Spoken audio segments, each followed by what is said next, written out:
1, 2, 3, come on! The sun is up, it's a beautiful day. My beginning will be as bright as the sun. Come, won't you come along? And it feels so bright, it's like luck is raining on me. Hello! Another day in my garden. As you can see in my background, I have pink geranium. So in this vlog, I'm gonna share my personal experience in growing geranium. We will talk about tips and tricks on how to grow geranium in your garden. By the way, geranium is an easy plant. It's a low maintenance plant. It is what I could say, it's a top plant. And it is very colorful, and it gives you heaps of flowers all the year round. So as you can see, there are some dried leaves. I just let it like that for the purpose of talking about how to grow geranium. Geranium comes in different colors and in different varieties.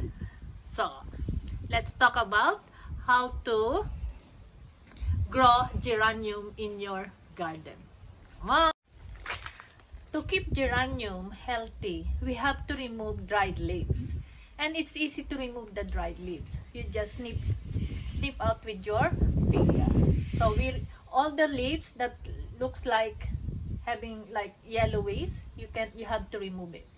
So they will grow more new leaves. Come on. Have a look how I do it.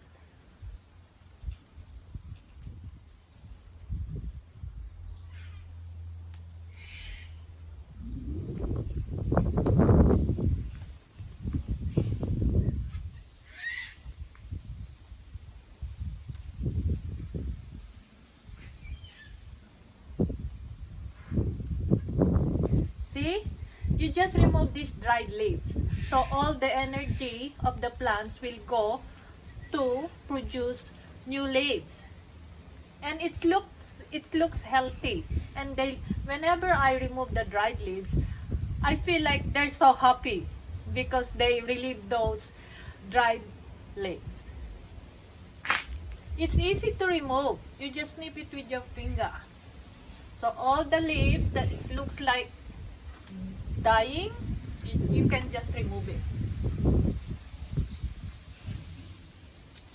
Another technique is you have to deadhead or remove the dried flowers also. So you just take it out with your finger like this. So you can get a clean cut. So remove all the dried leaves, dried flowers and leaves. Like this.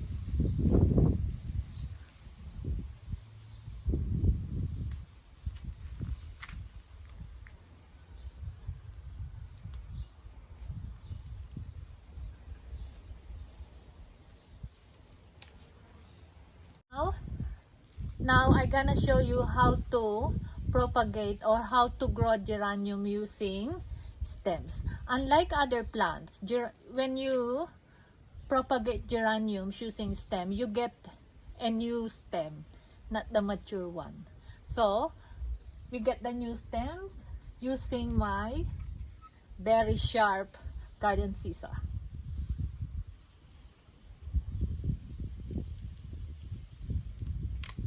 Like this.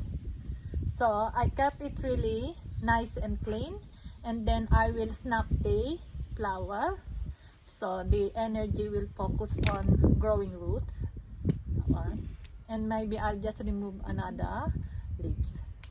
So this is good for planting.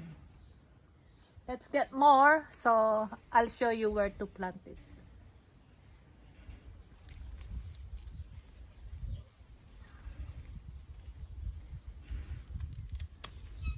Here we go. Remove the excess leaves. So I got 4 new stems ready for planting. To make your geranium not so bushy like this, I'll just let it grow. You have to to remove the very tall branches, so to make it not looks like bushy, and that will encourage more flowers. So just don't be afraid to remove these high stems using my scissors. So to make this grow wider, that's it.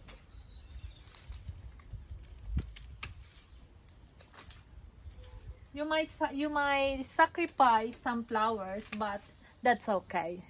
They will give you more flowers after a couple of weeks, and it will look healthy and beautiful.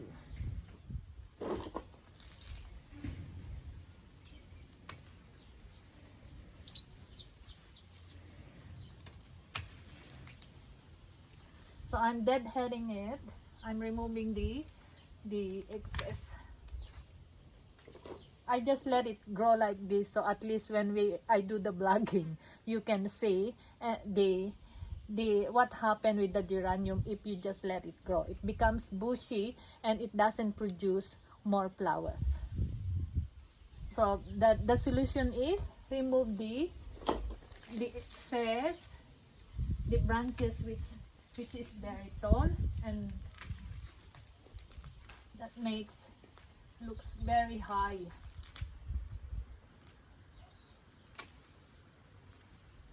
Here we go.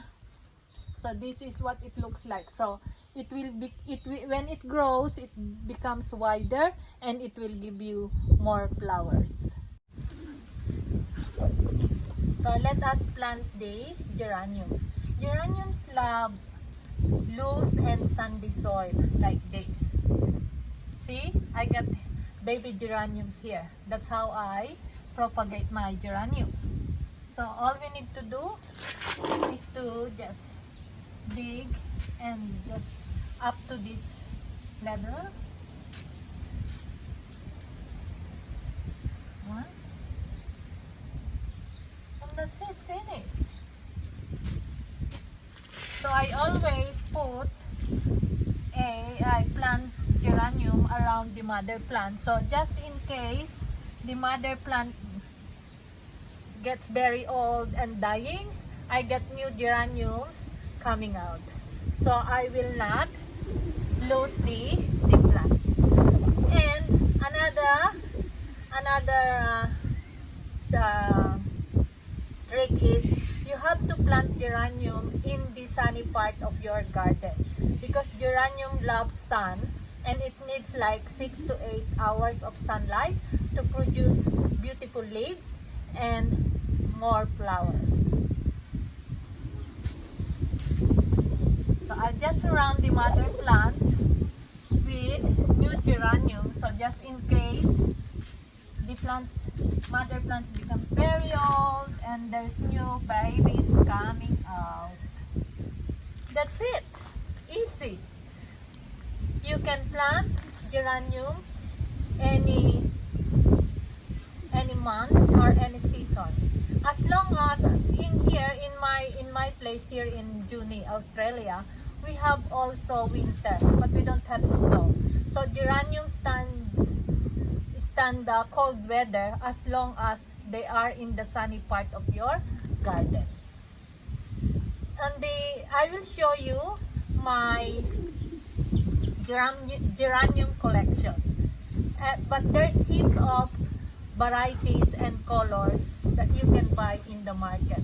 As of now, I only have these varieties, but who knows, I keep on collecting. Thank you very much for being with me in this episode. Hope you learned something on how to grow geranium, and it will encourage you to do more gardening. Hope you enjoy, and please take care. Please don't forget to like, subscribe, and please share. Thank you very much. See you in the next vlog. Bye-bye.